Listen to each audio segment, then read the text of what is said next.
Reading with your kids. Hola, niho, konnichiwa, assalamu alaikum, shalom, mahaba, moni muli wanji, namaste, jambo, bienvenidos. Hi, my name is Gently, and this is the Reading with Your Kids podcast, an iHeartRadio Best Kids and Family Podcast Award nominee.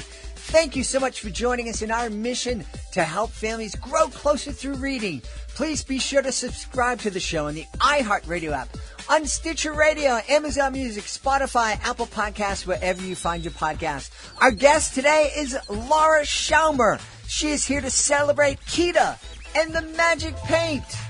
Before we begin our celebration of Keita, we want to celebrate a brand new Reading with Your Kids certified great read, One Happy Chicken by Diane Culkins. This is a wonderful book. Zoe the chicken is the eternally cheerful and mischievous lead character in One Happy Chicken, a story about love, acceptance, and the human-animal bond.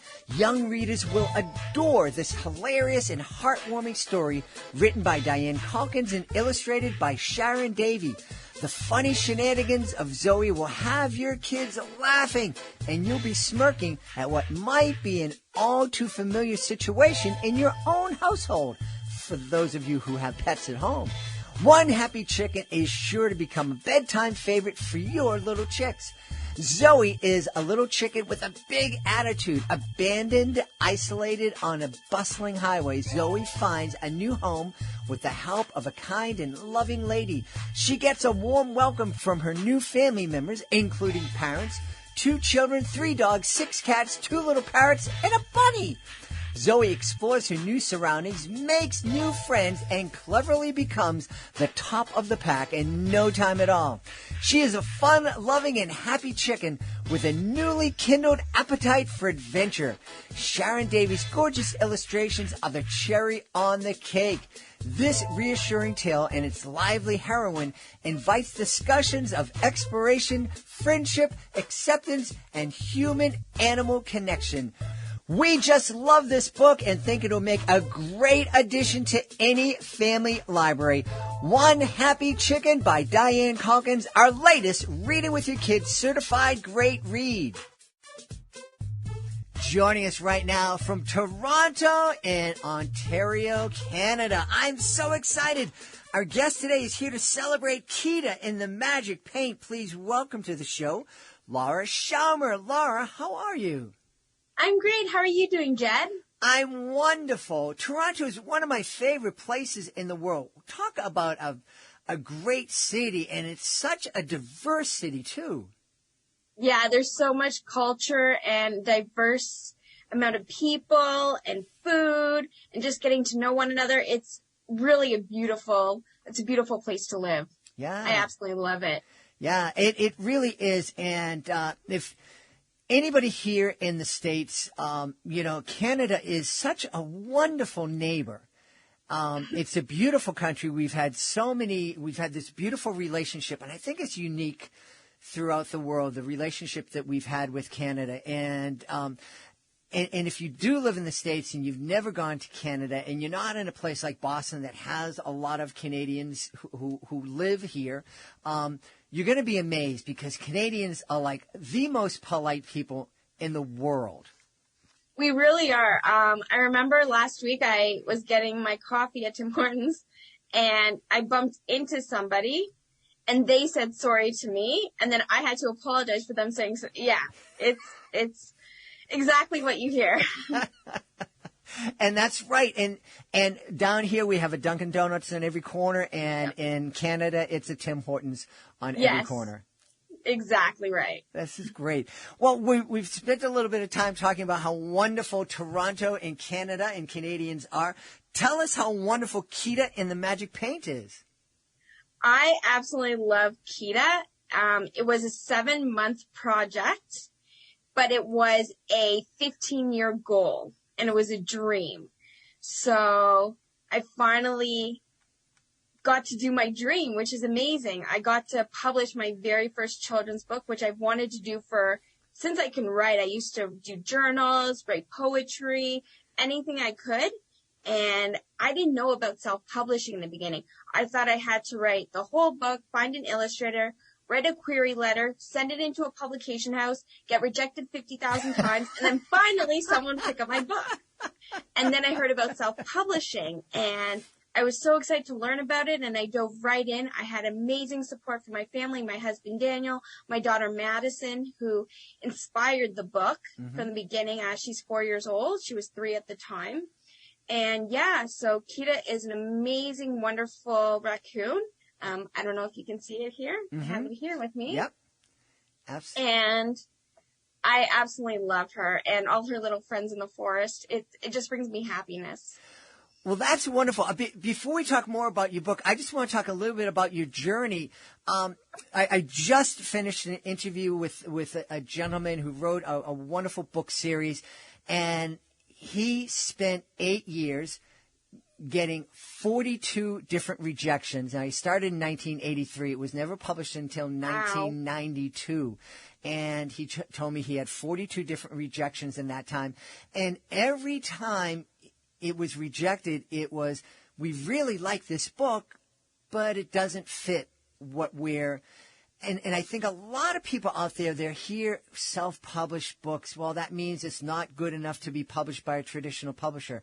That certainly isn't the case these days. There are tremendous books because we have this technology.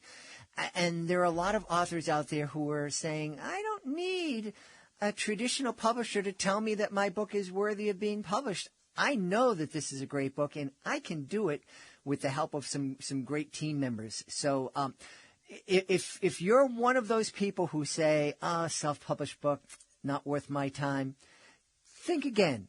Yeah, there's some absolute gems out there.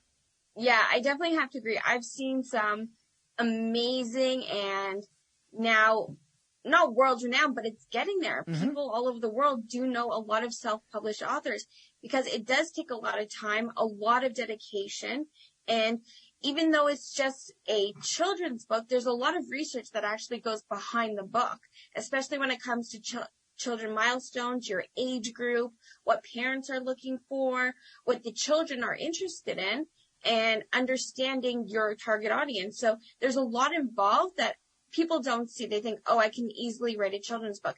It's not just about writing. It's how you're writing it, using very specific words and getting to really know what your characters are going to be like, the feeling of your book, the emotion behind it, and connecting that with other parents as well who do feel the same way.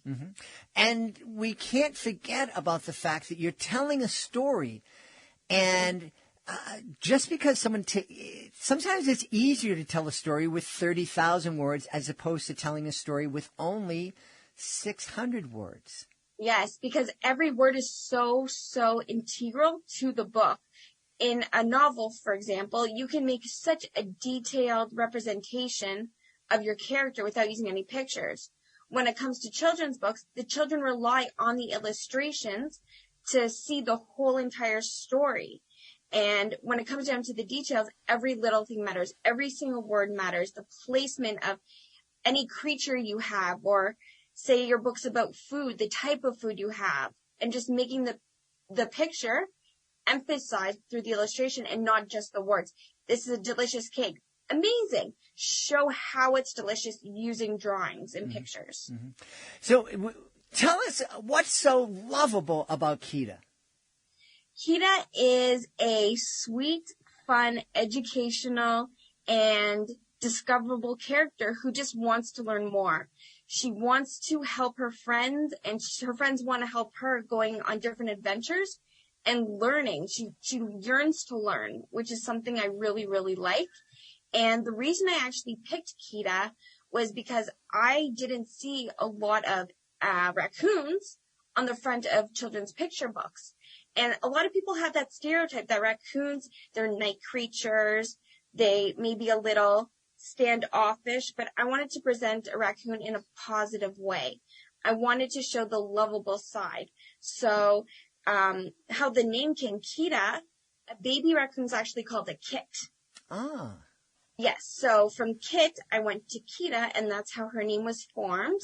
And I just love the look of her. I wanted to make sure that no matter where you're from, you can relate to her. She's fun. She likes going on adventures. She wants to learn something new every single time a child picks up a book. They want to go on an adventure with her. That's neat. That's neat. Now, you said that the book was inspired by your daughter. What was it that she did that inspired the story? So there was actually two things. So when she was ending daycare and starting junior kindergarten, kids want to learn more. Everything around them they want to explore. So we were just doing some plain arts and crafts, and we actually didn't have any purple. We were out of purple. It was gone. There was no purple in our arts and crafts drawer. So I said, okay, let's mix some colors and see what happens. So we ended up mixing red and blue, and she was stirring and stirring. She's like, Mommy, I made purple. And I'm like, I know, isn't that amazing? She's like, but how did it come to be? I'm like, well, I was explaining to her what primary colors are and secondary colors are, and how if you take two really beautiful things and mix them together, you'll get another beautiful thing. So I used color as that example, and she kept asking me about more colors. So I got into green, I got into orange, I got into brown, which is a third spectrum of it, but that's not in the book. But basically, so I made up a story for her of how she can remember, because kids' memories are absolutely fantastic. And she kept asking me to repeat the story. So then my husband went to me, he's like, Laura, I think it's time you just wrote the book. Just write it. You have the story. You know what it's about. Just put it all together and just start writing. Do what you want to do. Fulfill your dream. And that's basically how Keita came to be, through my daughter, my husband, and my goal. Hey, big shout out to your husband. You got to give him a big hug from me after the show, because I will. It's that kind of support. I'm sure you were talking about this dream. You had this dream for 15 years, so probably you had it, from the time you were 6, I guess. But yes. So you've had this dream, and a lot of people have dreams. And it's like, it's a dream. But you had your husband who said, I believe in your dream. I believe in you. I want to help you make your dream come true. I know I owe my 30-year career as an educational magician to my beautiful wife, who said to me 30 years ago, let's make this happen. And so big kudos to your husband. Thank you. Big kudos to your wife. Yes. We're very, very lucky. You're talking about how you were explaining to your daughter how the different colors come together to make another color. Yes. Two beautiful things coming together. What a great activity that is for families. I'm imagining that you could take that and really grab hold of a child's attention and imagination for hours just doing something like that.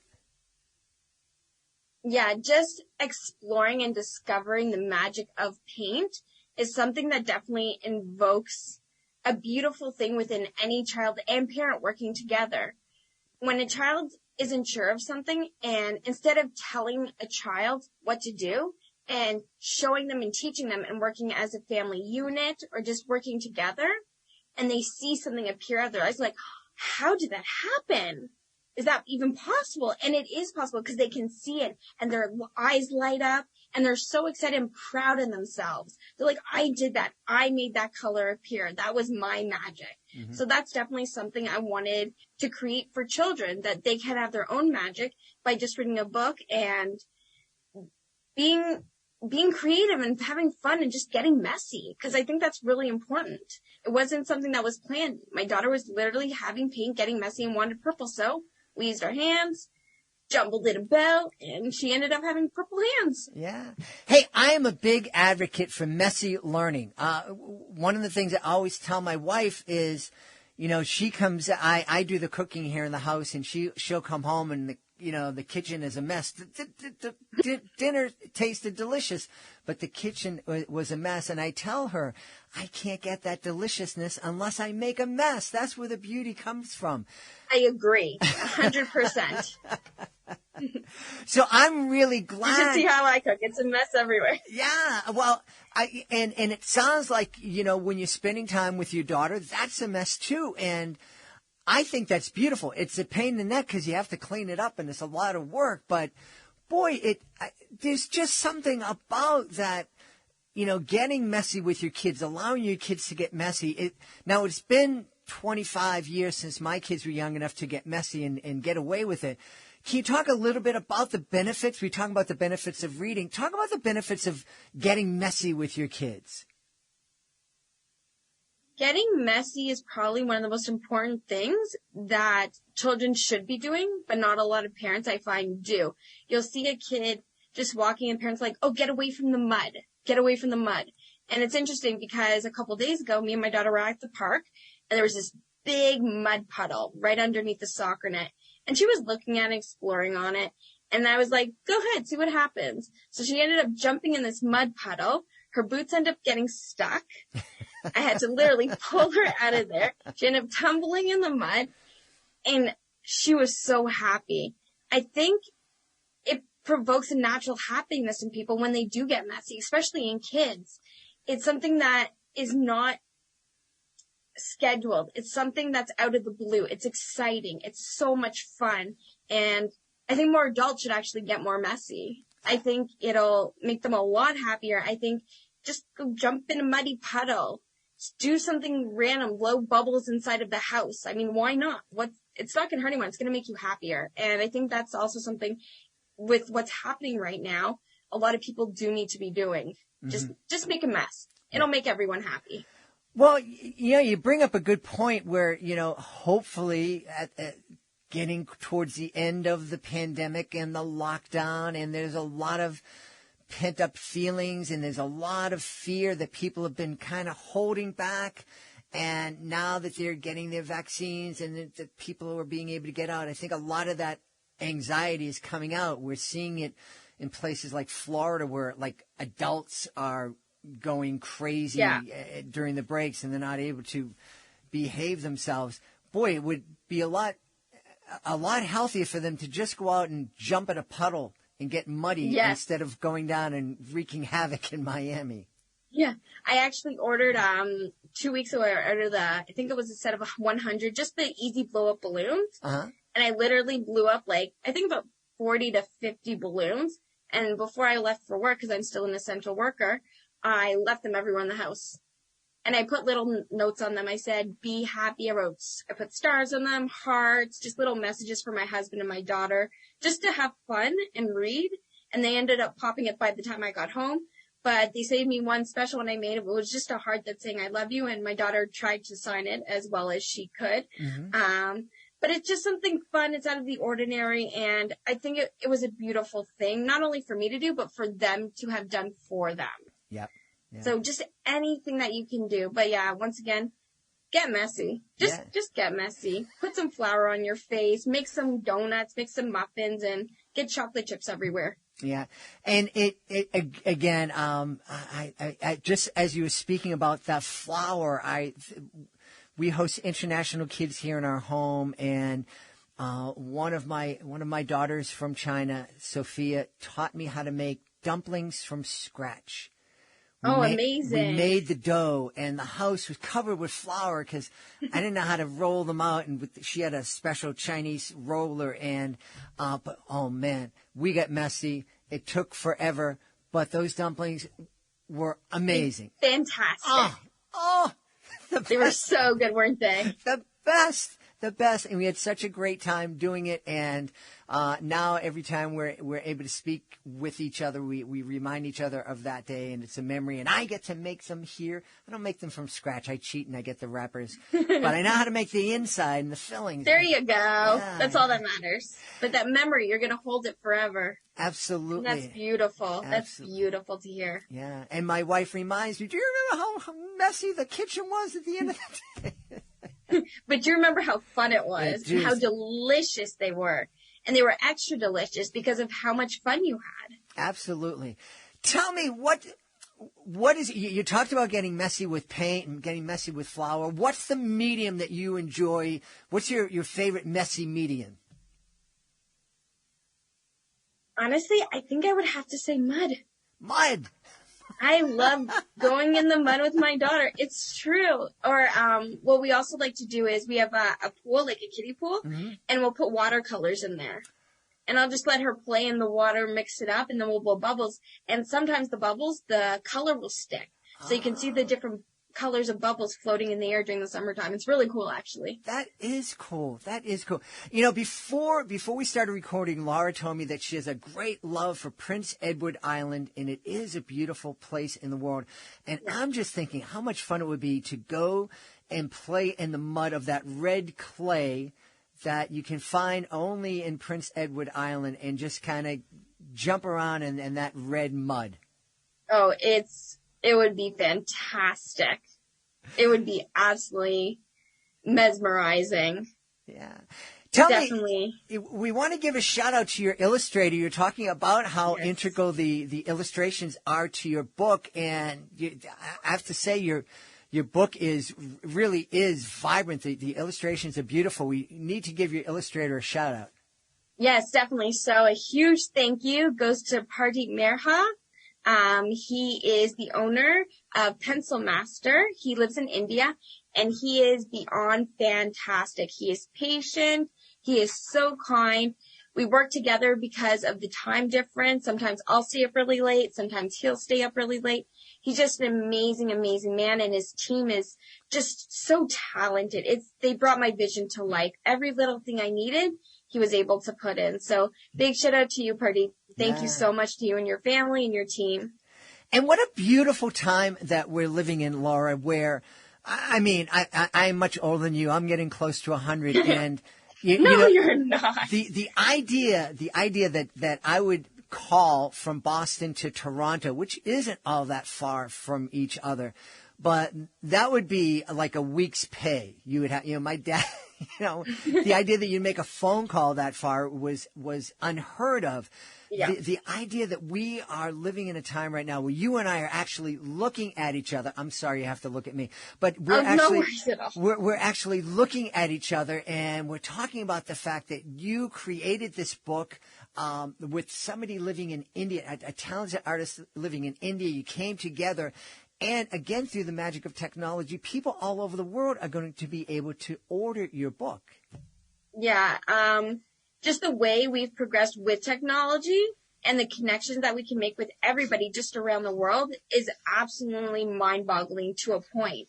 I mean, I remember when I was 9, 10, 11, 12 watching Star Trek with my dad, and they already had cell phones. They had all of this. But then seeing it brought to life it's new age. It's absolutely incredible how much we can learn and discover from each other, from anybody, literally, anywhere around the world. Mm-hmm. And the cool thing is that our communicators are better than the ones they had on Star Trek.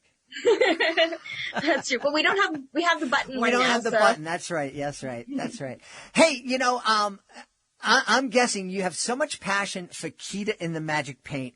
And so much joy in your eyes and in your smile as you're telling me about the story and about your inspiration and the journey. Is this one and done for you, or do you have the children's author bug? Has it really grabbed you? Well, since it's been grabbing me for so many years, there will definitely be more Keita adventures or Keita and Friends adventures in the near future. It's not going to stop. There's so much for kids to learn, and I want to bring that to them. There's so much science and art and language and literacy and just plain imagination to discover anything they want that has to be brought forward, and I am definitely going to be there to help them bring it forward. Yeah. One of the things I really emphasized when we first started doing the podcast was this idea that parents are your you are your child's first and most important teacher. And as we were talking tonight, you just reminded me of that we are our kids' first and most important teachers. And there's so much that they can learn from us. There's so much we can learn from them. And it can be so much fun. It's so much fun. And that's very true what you just said. We can learn a lot from our children. The amount of patience my daughter has taught me is absolutely incredible. we always tell our kids, like, let's use our listening ears, let's sit patient and listen. But we actually do the opposite also. As parents, we sit, listen, we go to the eye level of our child. We want to make sure that we know what they're trying to communicate to us. So I think having that relationship going both ways is extremely important. Yeah, very when important. When you have books that can help with that and talk together as a family and be together, I think that's just, it's a beautiful thing. It's remarkable. Yeah, yeah. Hey, we need to make sure that we let people know where they can go to find out more about you and about Keita and the Magic Paint. So you can go on Amazon.com. It's also available on .ca. And then you can also go on the Barnes & Noble and Walmart.com to get the book. And you can visit my website also, www.lauraschaumerbooks.com. And my Facebook page, which is Laura Schaumer Books. Awesome. So you can find me everywhere. I'm on Instagram. I'm on Twitter, Pinterest. That's wonderful. Everywhere. Yeah. Well, we've had a great time talking about the joys of being messy and discovering with our kids and talking about the brand new picture book, Keita and the Magic Paint. And our guest has been the author, Laura Schaumer. Hey, Laura, thank you so much for spending this time with us tonight. Thank you for having me. I had so much fun, and I want to thank you also. Please be sure to join us for the next episode of the Reading with Your Kids podcast. We're going to have a lot of fun speaking with Nina Meehan about creative parenting. That's the next episode of the podcast. Hey, if you are the author of a fantastic children's book, you want to check out our Reading with Your Kids Certified Great Read program. It is so difficult, even in the best of times, for a children's book to stand out from the crowd of books that are published every single month. We're talking thousands, no exaggeration, thousands of books published every single month. How is your book going to stand out? Well, one way your book can stand out is with the help of our Certified Great Read program. If our panel of parents, educators, and kids believe that your book is worthy of 4 or 5 out of 5 stars, it becomes a Certified Great Read. Just like our latest Certified Great Read, One Happy Chicken by Diane Culkins. Please visit our website, readingwithyourkids.com. Click on the Authors Click Here button at the top of the page. Scroll on down to Certified Great Reads. Find out all the great promotional benefits that come along with the Certified Great Read status. Want to thank the folks who made today's show so wonderful. Of course, want to start by thanking our guest, Laura Schaumer. Be sure to check out Keita and the Magic Paint.